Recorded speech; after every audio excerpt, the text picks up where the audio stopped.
I'm suggesting to you, making money isn't our most important aim. There's actually something more important.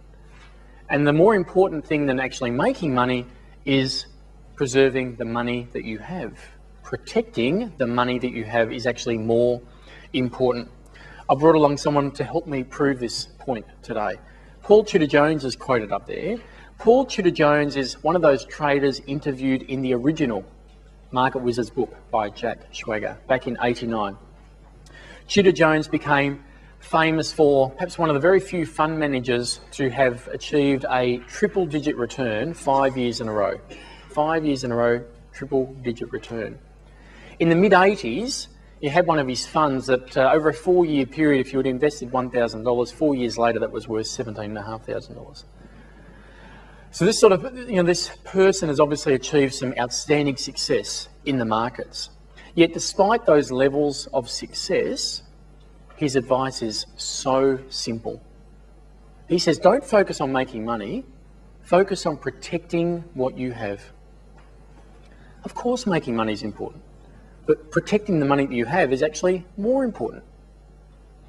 The former Australian Test cricket captain, Stephen Waugh, was once asked, what's the best advice you were given? He said, it's easy, don't get out.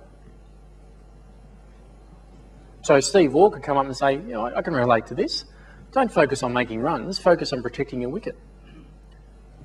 How can I make runs if I'm dismissed? So of course making runs is important, but there's actually something more important, and that is protecting my wicket and not being dismissed. Of course making money is important, but there's something more important. Protecting the money you have in the first place to trade with. If you lose that, you cannot make money. End of story. So it's a real shift in our mindset from the attacking, really optimism, want money, to all of a sudden, no, let's be defensive. Let's protect our money. Let's set stops. Let's allocate our capital accordingly and protect our risk and manage our risk. Here's another quote, pardon me, from Ed Secoda, another trader interviewed in the Market Wizards book. He said, there's only 3 elements of good trading, 3 of them, there they are.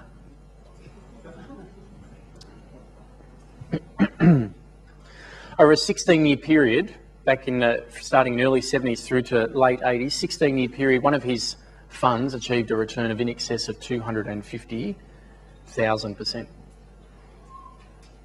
It's a pretty decent performance, I would suggest. But the advice is so simple. The advice is so simple. There's only 3 elements of good trading.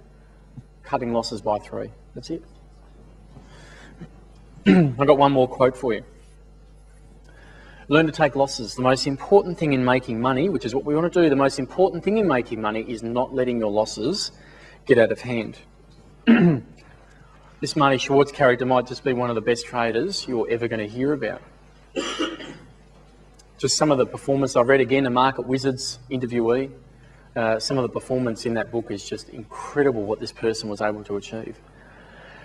I was very fortunate to meet a fellow, well, I'm not a fellow, to meet actually another Market Wizard in the Jack Schwager book. I met him just recently. His name was Mark Cook.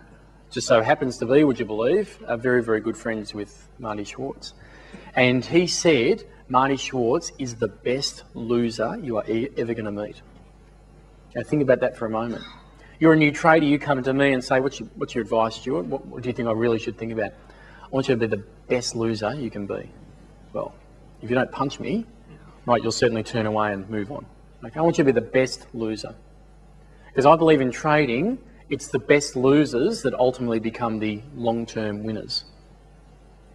Mark Cook said, this guy I know incredibly well, he is the best I've ever seen at having a losing trade and just getting out.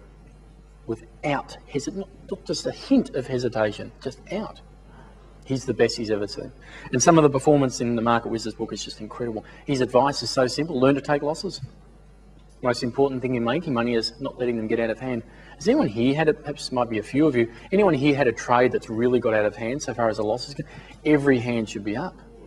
We've all done it, right? And it's not pleasant. And he's saying, look, really critical part is learning to take those losses. And we all know that if we have a losing trade and it just gets a little bit bigger and we're at a 12% loss, say, and then moves out to 13, 14, 15%, you know what? As it gets bigger, it doesn't get any easier to sell, does it? Right? To cut that loss doesn't get any easier. So the easiest it's ever going to be is right at the beginning. So let's take that opportunity. Just to add to that, I remember hearing a comment once, which is that idea of every big loss was always, or at least once in the past, a small loss. So we might as well get it while it's small. Definitely, that'll be the easiest it'll ever be to take.